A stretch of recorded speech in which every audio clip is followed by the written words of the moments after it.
Good.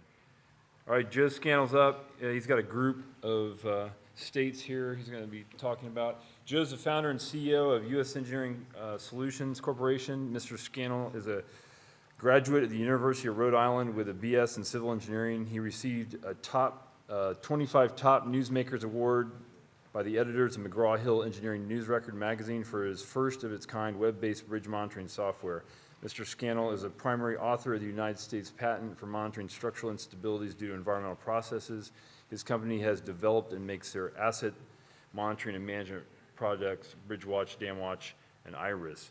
And then we're going to have some other, we got two other speakers here. Myself, Matt Laufer, I'm the State Hydraulics Design Engineer and a member of the DOT Resilience Program at NCDOT.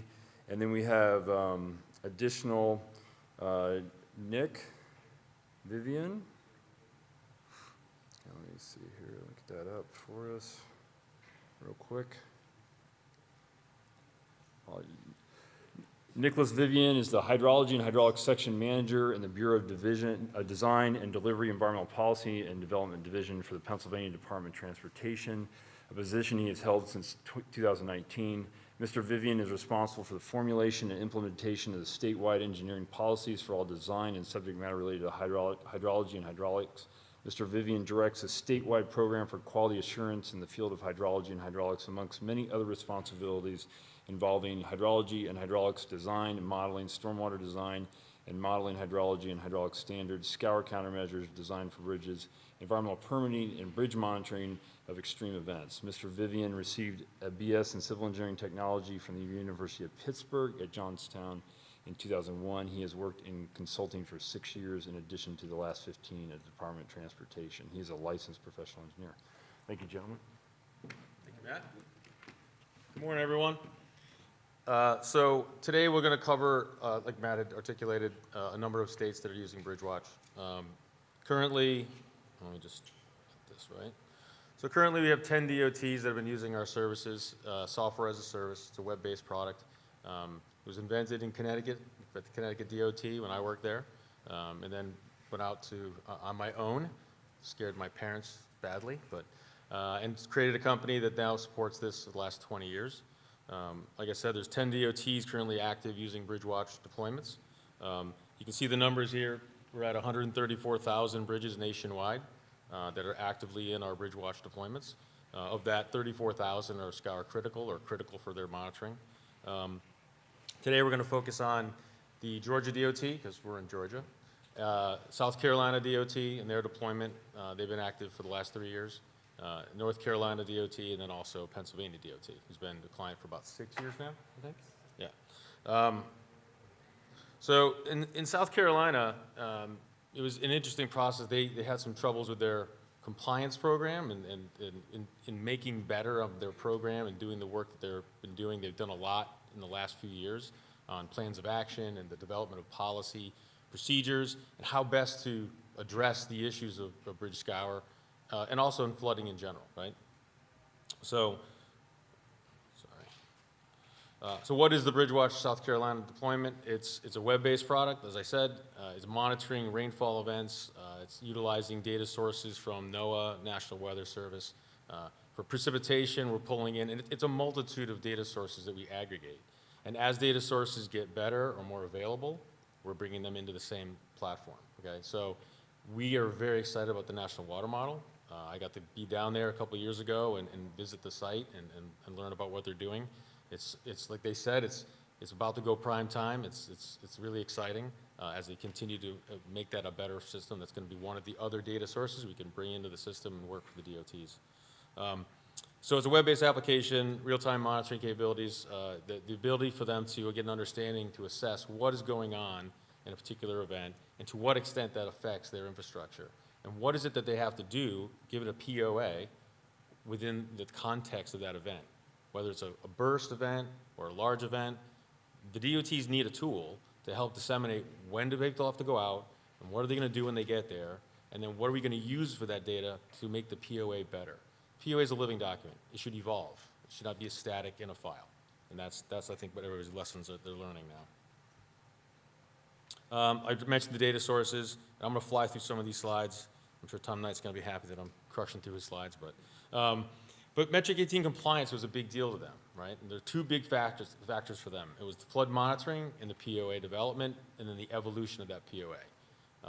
And so I worked with Tom on changing the mentality of the thought process on a POA, because early on POAs were kind of like a document you just reference, and it's not. It's actually something that has to have real-time capabilities, and it has to evolve as the site of the bridge actually evolves. And so that's the important part that we can actually capture with the use of the system, the field people getting empirical data, and updating what's actually happening. And there's two ways they do that in South Carolina and all the BridgeWatch sites. It's doing ticketing system that we provide, and also the POA is a digital POA that not only ingests data directly from connections within the DOT, like RIMS in South Carolina or HMMS. So we're integrating with all their other systems, which is really an important piece here. So the flood monitoring part. They establish thresholds for rainfall at each of the sites. Each site has a bridge basin that's being listened to for not just rainfall events coming from next red stations, digital precip. U.S. Engineering's developed algorithms to improve upon how we use those with a derived radar product, but also dealing with QPE, your gauge-adjusted radar. We provide them with the QPF, a forecasted product, multiple models, 24-hour, 48-hour, 72, 5 to 7 days. With that model, we're modeling that precip that's going to happen in those models for that site specifically, for each of the bridges. So you can get alerts saying, hey, your established threshold of 70% of your basin experiencing 3 inches of rain, that's going to happen in the model in 3 days. So you have some predictive capabilities that you can employ. Continued flood monitoring. This is an image that they're showing of one of the, this is actually a QPF product, I think. Oh no, that's actually a radar product. Showing alerts that they had from the system on active bridges. And then they get their triggering alerts, and this is just the list from the table inside of BridgeWatch of where they had alerts. It's a watch list, as we call it. This is another graphic that's part of the BridgeWatch system that they can look at in the basin, historical rainfall coming from the QPE product. So you can look back on the date, years back. You can go into the QPE and put in a date on the calendar, and it'll tell you the graph of how much rain fell. This is several months. This is displaying right here. And then documentation, right? You're monitoring, you're actively listening for events of interest, and when they happen, now it goes into that documentation mode where you get an alert notification, the parties that need to be involved are getting notified, they're getting informative information from the system. Now it's the human data source part, right? It's the human going out there, effectuating the POA, which is novel, because a lot of times in states we worked with, they had a POA on a shelf or they had a POA in a database. But when did it get effectuated? When did you test it? Did you learn anything from that? And is it evolving? And so this is where they're able to write tickets on the system and open up that digital POA in BridgeWatch and then review it for its relative content of what's going on. And then you can make those changes in the system. We have a digital form creator that allows you to go in and develop any form you want in a digital environment, and then tie that to your database that's within our system or others. So in South Carolina, they're getting pretty aggressive in saying, we're going to go to our ProjectWise database, we're going to connect that. We want to connect their HMMS. We want to connect their a multitude of different sources of data. Their BRM, that's part of our contract, is connecting to BRM. So now these things are all integrated and sharing information, not one direction, but bi-directional. So here's a copy of the digital POA in South Carolina. A little offended they didn't use the digital one that's in BridgeWatch. This is the ones consultants are developing, but it will become the one in BridgeWatch. Talk to Tom about that one. And then the POAs. This is talking about their POA, the monitoring procedures they're establishing, the policies they're putting together, and then how are they going to leverage those policies, and that's going to be through the platform. And then interagency communications. Now they've got multiple groups within the agency that can be connected to one platform, that can get notifications from the system, they can write tickets to each other, they can actually share pictures in the field. There's a mobile app that's part of the BridgeWatch system. That's the iOS-based mobile app that's being used in a number of states right now. It's a powerful tool. You go out in the field, you can take a picture, you can add a ticket in the system, you can look at your watch list, you can navigate the map, you can actually take a picture and then write a ticket and move it on the map to exactly where you see that issue was going on, and then you publicize that as part of your tickets to the system that everyone can access, debate, discuss. You can leverage other resources within the agency that otherwise may not be in the field with you. So you got a geotech guy, you got a hydraulic guy, and you got a tech in the field. They can all be communicating on the same issue in real time. Continuing on more interagency stuff, they're actually adding their camera system. They're talking about the roadway closure system. They're talking about their 511 system. So, Tom's got big visions on how he's going to connect this to all the different data sources. As I said, Tom's got big plans, his future enhancements. He's got a lot of ideas and things he wants to get accomplished, including AdCirc. They're having the title model that's being added. That's actually coming online in the next 30 days. And then shortly thereafter, North Carolina, as I promised. So Georgia, we'll talk about Georgia. They've been a client for quite a while. They've done a couple innovative things. They have a storm report in BridgeWatch. And that storm report, after every hurricane or even during the hurricane, it can update automatically leadership, getting them a message. It's like an email that basically says, here's a list of all the closed roads we have right now, and here's their status in BridgeWatch. And then they can actually put little notes on there, and that's automated. So the engineers aren't having to publish that. The system keeps, as they keep updating tickets in the field and doing the work that they have to do with the mobile app, that automatically gets reported to leadership. So that leadership doesn't have to call them and say, how's it going? I know how it's going because I'm reading the report every hour. So that's kind of cool. The other thing about Georgia they did innovative was, and I think I have a list here, yeah. So there's about 1,000 bridges that are considered critical in Georgia as far as scour critical or some issue, some geomorphic problem or whatever it might be. But in the system, there's over 5,000 bridges. And actually have 17,000 assets in the system because they put overhead sign supports in for wind during hurricanes. They go down luminaires, high luminaires. They have state dams that are in the system. But they also have over 5,000 unknown foundations. It's a monumental task to say, how do I manage 5,000 structures in between the biennial inspection? Like, do I have the time and the resources to go out there and do that? And what we did was we sat down with Fed Highway, we sat down with the state, and we said, well, really it's about awareness, right? Heightened awareness, and how can you get the most protection of the traveling public?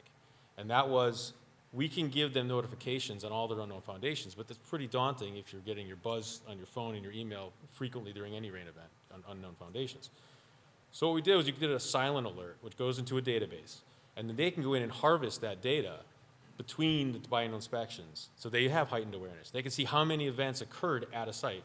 And if they have more than 5 events at a site, as an example, they can say, all right, when am I inspecting this again in the field? When's someone going to be at this bridge? And if it's going to be 18 months from now or a year, they're going to send someone out to look at it, right? So they can choose how they respond based on that. And this is stewarding the unknown foundations in a unique way, using data and using their capabilities as the resources fit. And so I thought it was pretty good and innovative way of handling unknown foundations. And here's a screenshot of the GI bridge system. And so I'm going to move on and let Nick, I'm sorry, you're up next. We go Nick, and you want to close it? Okay. So Nick Vivian's going to talk about the PennDOT deployment. Thanks. Thanks, Joe. Hello, everyone. Thank you for, it's a pleasure to be here and tell you a little bit about what Pennsylvania's doing. The subject of the conference this year is resilience, so I'm going to kind of tie resilience into BridgeWatch as well and how we're using that to help us a little bit. So first, a little bit about Pennsylvania. I'm not sure if everyone's familiar how Pennsylvania is structured, but there's 5 deputates: the highways, urban and rural transportation, airports, railroads, ports, and waterways.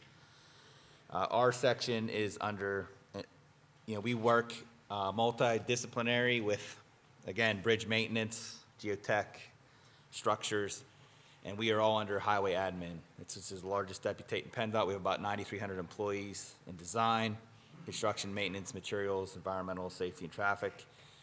And then the state is basically divided up into 11 districts, districts 1 through 12, and we omit 7. I believe there was a 7 at one time, but the other districts basically incorporated them. And then assets. This is pretty important. Going back to kind of what Joe said, managing those assets, especially when you're talking about extreme weather and resiliency. We have about 40,000 miles of highway, 121,000 miles of interstate and local roads, about 25,400 state-owned bridges as well, an additional 6,400 locally owned. And again, pedestrians, bicycle routes are all lumped in there. This schematic kind of shows you, and I did this on purpose because there's so many times you go in and you start speaking and you're using words and people just can't get an idea of the magnitude of the system that you have to manage or maintain.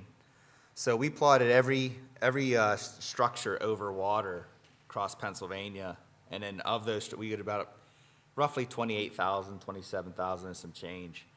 And then of those, how many are scour critical, which have a plan of action, it's closely watched and coordinated by federal highways. And this kind of puts in perspective of how big the Pennsylvania system is and the problem we have to deal with. So to tie that into resiliency, right? Definition of resilience, the ability to resist, limit impacts, and rapidly return to service. So this is IDA. It's Vine Street in Philadelphia. So how quickly can we take, the picture to the left and get it back to service, the picture on the right? You can see, I believe Philly got 9 inches of rain in about 4 hours or so. It completely shut down this route. Again, for transportation resilience, we're focusing primarily on flooding, but keep in mind there's also vehicle impacts that we're dealing with on a daily basis to that system. Landslides and sinkholes, because of how much rain we are getting. We're seeing more landslides and sinkholes. Also, Pennsylvania has barge impacts and fires. Each state probably has, could add to that list as well, depending on what they see and what their transportation system accommodates. So again, going back to the theme of resilience, how fast can we take our system when we get one of these extreme events and get it back to service? I was paying attention to what's going on in Kentucky. I talked to a gentleman in Kentucky here yesterday.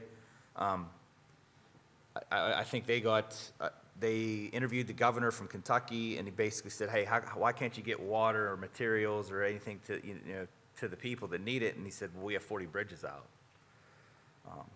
So that's kind of been the theme of our group at PennDOT. We're seeing through the BridgeWatch system, you're actually getting supporting data. You're seeing that weather change, and it's unprecedented. Real quick, what our system is based off of in the BridgeWatch system, how we monitor these things and get alerts and warnings, is based off the Pennsylvania IDF curves. Again, they're developed from data from April 1863 to 2000. We're currently in a pooled fund with North Carolina, South Carolina, Delaware, Maryland to update that and get at least the last 20 years of data into our curves and adjust those. But that's basically what the monitoring system, the data it uses to issue alerts and warnings. So again, I want to stress that a lot of the executives were asking me and said, hey, Nick, once we update the IDF curves and we include that past 20 years worth of data, we're good for resiliency, right? Because, the weather's changing and we'll get that. And I said, no, you're misunderstanding that. That's just historical data. This isn't future projection. Through the data we're pulling from BridgeWatch, we're seeing, unprecedented amounts of rain, 4 or 5 inches in an hour, which is 500-year event. So, then we've done climate studies, which there's a future projection into 2050 and 2100 where you're seeing a 20 or 30% increase on top of getting the historical data in. So I put that slide in there so everyone understands the difference between historical data and future projection, what we have to deal with in the coming years. Real quick, Pennsylvania over the past, again, this is referenced in 2019, but from a 2 or 3 year and 4 year period, you can see the unprecedented levels of rain and obviously what happens with the schematics off to the right. One thing I will say about Pennsylvania structures, if you look at the upper right there, a lot of our structures and abutments are in the stream channel, which drives FHWA crazy. That's just the way Pennsylvania is with the terrain. We would like to get them up in the overbank area, but with that being said, and the problem that we have, we're seeing a lot of ours losing the approach roadway just because of the increased flows. And again, just more of kind of what's happening. Now this is important, and why I put this in is implementing policy and resiliency. You go to the design part of things, and engineers and designers, they kind of get this assembly line mentality. You're doing the same thing day after day. You're sizing bridge openings. You're running hydraulic computations, And then you say to the executive staff, hey, we need to change what we're doing. We need to change the culture. We need to factor in a 20 or 30% increase because of climate change. And they're like, well, why? Why do we have to do that? They want to keep that same process going on. I'm like, well, the reason is if you don't accommodate for it now, you're going to pay for it exponentially in the future. So this is kind of old. I think the Washington Post just released a new one last week or the week before. But basically, since 1980, NOAA has been tracking billion-dollar disasters. And one of the things I just wanted to make the group aware is every state since 1980 has received at least $1 billion disaster or extreme weather event. What's profound is when you go and you look what's circled there, the average number of billion-dollar disasters since 1980 have been 7. And then just looking since 2015, it's significant. It's doubled. It's 15.1 since 2015. So, like it or not, our chief bridge engineer would say it's not a matter of fact of when climate change or if climate change is happening. We're right in the middle of it, and we're dealing with it right now. So quickly, BridgeWatch. I think the most important thing to say about BridgeWatch is it's customizable, right? It's customizable to what your state wants to do or use it for. I think Joe has been kind of surprised whenever I kind of come down and about 3 years ago to central office from an engineering district, and we talked, and he said, hey, I haven't really heard from PennDOT, so I get there, and it seems like his phone's ringing nonstop, and he's looking to hire more people because we're customizing it not only for plan of actions and bridge maintenance and monitoring, but also there's good hydraulic data, there's good storm data, and it's helping us use that data to prove what's actually going on.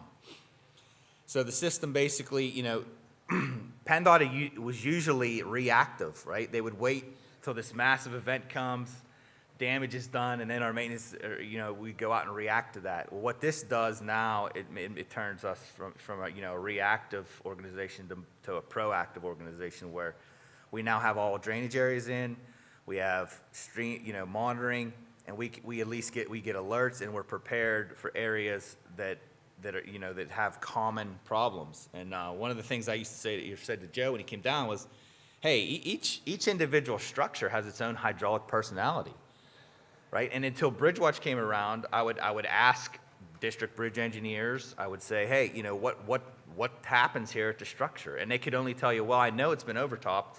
Well, how many times has it been overtopped? I can't tell you that.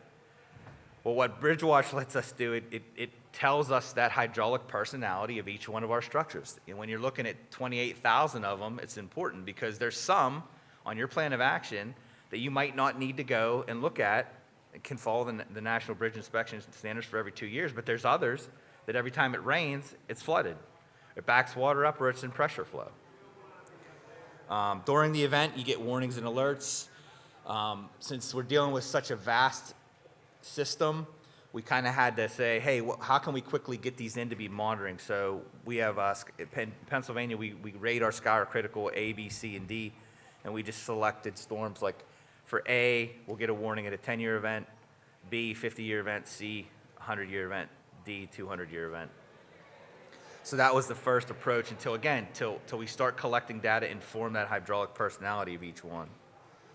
The alerts, you get an alert when you're at those events. The warning it's basically giving you a warning that it's one event below that. So for a Sky critical A, the warnings or the alerts at 10, you get a warning at a 5-year event. So at least everybody knows, and everyone's connected through either their phone or their email maintenance that you're close to that event. After the event, we do a lot of post-storm processing. Again, with that multidisciplinary approach with maintenance and my staff and a hydraulic unit, we're making sure that, hey, we got the alert, what actually hit the ground, what fell. That's where the QPE data comes in, as well as some other things we were using like Weather Underground to verify that, hey, did we actually get that event? Do we need to go out and monitor or inspect? So real quick how it works, there's a drainage area, there's a shape file for each structure, so you can you can see, contemplate how the effort that took for 27,000 bridges to put in there.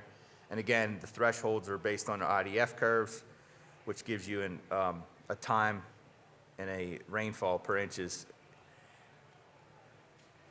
We customized our form. So we took our publication 238, which gives our actual inspection process. We've basically put that into a form. We streamlined it, had the most important questions added to the form, customized it in through BridgeWatch. They added their team. So now we use the mobile app. Every time something needs inspected, you can go out in the field either on an iPad or an iPhone. You take photographs, upstream, downstream, left approach, right approach. You take some measurements, visual, and it's very quick. And again, you're building that hydraulic personality of the structure. How am I on time, Matt? We have USGS gauges in as well. A lot of USGS gauges in Pennsylvania are either attached to a PennDOT bridge or a structure or close to one of our roadways or PennDOT assets. Here was East Iastis came up the East Coast. It's pretty significant. You can see, I think it put down about 9 inches of rain in about 7 hours. It was equivalent of a 500-year event. This one was in particular, it was an interstate. We ended up closing the interstate down because there was a hospital up at Lehigh Valley Hospital. It actually, their stormwater basin was right next to the interstate, and it actually it overflowed and went up to the median barrier on the eastbound lane. We had to shut eastbound down, and our secretary was like, "Hey, Nick, what happened here? Why are we shutting down an interstate with 30 or 40,000 ADT?" So I looked at it. We thought it was an actual clog or a plug, principal structure here. Stormwater management and stormwater regulations, they're only required to design for a 100-year emergency spillway. We got a 500-year event that exceeded that and completely flooded everything. So again, going back to the resiliency and the 20 to 30% increase, we're looking at probably adjusting all of our regulations to, again, at least examine what, if we get one of these super flood events or extreme weather events, what happens? What does it affect? Again, some of the QPE data here, very, very useful. We're using Weather Underground again. Usually we have about 3 gauges. Weather Underground's pretty excellent. We're with Joe's team looking at integrating that into BridgeWatch as well. And again, just kind of where PennDOT's at. I'll give you a real quick, we formed Resiliency Task Force, a strategic visioning team. We've done a bunch of climate change studies. We have research with Lehigh University to actually have tools in the toolbox to use. Like, okay, once we have an area that's a problem, what are we going to do? How are we going to ensure that bridge or the bridge approaches survives? But that's to state for time purposes here. That's a whole nother story. And that's basically where we're at in Pennsylvania. What we've been kind of doing. All right. Matt? Yeah, real quick. You got the podium. You have 1 minute. I got 1 minute. So, no, I just want to emphasize, I think North Carolina is definitely interested in redundancy, right? And so you saw the Feynman T presentation that Matt gave, and then we're also looking at just BridgeWatch as another tool, right, to give us another tool in our toolbox. And I think it's really important, as a state to look at what your options are and then what can you implement, right? So basically, really quick here, we had big storms. Matthew, and Matthew, we lost 600 structures. During Florence, we lost another 400. So within a 2-year period, we had lost 1,000 structures in North Carolina. So significant impact. I had the secretary asking me, Matt, I need to know what roads are flooding when and by how much and when they're going to go down. I had 0 answers. So we've been working really hard since 2018 to get him some answers. So, but from a standpoint of BridgeWatch, we've got basically 15,000 waterway structures, 10,000 bridges, 5,000 culverts on the MBIS system. And so we did a 3-year pilot just to see how this system would work. And so we're in our 3rd year, and we're really happy with its operation. And just, we kind of like Nick was saying, we've kind of customized it to some of our own ways that we think about things in North Carolina. So we've done some thresholds with the gauges, added additional geographic areas, county rainfall basins, and we'll just talk about the alert a little bit here. So just a quick example, you got a gauge. The gauge then has a threshold. There's a measurement. We're going to be looking at basically on a culvert, we're going to be looking at a freeboard alert, an overtopping alert. On the bridge, we're going to be looking at freeboard alert, then a low chord alert, and then an overtopping. And so they're all color-coded, and our messages are sent out to our bridge folks and people that need to see it based on those types of alerts. And then we also have these geographic areas, so we can look at a corridor like 40 or NC12 or things like that. So we've customized it to pull those corridors in, so you've got just different folks that are interested in evacuation routes and things like that. So we put those in the system. And then we also used it post-hurricane too. We lost some bridges in the mountains. Nikki would really like this project. We got a lot of bed load in the system. But anyway, we used it to basically, we had to put a lower level of service bridge in there. And so we set some thresholds for this, did some hydraulic modeling, and then we're able to let the division know. So it's a really remote place. They get an alert when you get like a 2-year or a 1-year storm. So that was really helpful. And then we also use it just to report out, like if you get a 500-year rain event or a 200-year rain event in the counties, and then that can really help our maintenance guys. We are not monitoring every structure, but we're looking at where those impactful events happen. So that's been a really helpful tool as well. And then just reporting, you can customize the report. You can put the information on it, your scour information, your drift information. We're looking at channel condition and that type of thing and reporting out on those metrics as these storms occur. Just knowing what level those structures had, they're like unknown foundations, that type of thing. And then we're also, Joe doesn't like this slide probably because it's not in BridgeWatch, but basically we're taking the information and then using it. So they're really good at like the APIs and working with you on being able to pull that information so you can get better information to more people and faster and manage better. And then just some of this reporting we've been talking about. So there's a whole host of reporting there as well. So just some alert. But just future, we are going to 17,000 structures. We've got we've got all 15,000 in it right now. They're just not active. So we're going to move to that in the next year here. And then we've got another department. We've got like very high hazard dams, like 600. So we're going to integrate that with our dam watch folks at Demler. And then we're also doing geohazard monitoring. We've got a lot of good information on wind slides that occur in the mountains and how they're triggered by rainfall. So we're going to be looking at that as well as a resilience opportunity. And then just refining the thresholds over time and then doing that integration with the AdCert. So that's kind of a quick tour of what DOT is doing with that. If you got any questions, I'd be happy to talk to you about how we're doing that and what we're working on. And I'll let Joe, you want to finish up here? Thank everybody, and any questions, we have a booth here. Some of my staff are here. We're happy to talk to you and look forward to any good dialogue. So, any questions? We can take some questions. All right. Crickets. All right. Before everybody leaves, the bus for the field trip, 10:30 out front. Daniel wanted to make sure I said that. So thank you very much. Let's give the applause for the speakers.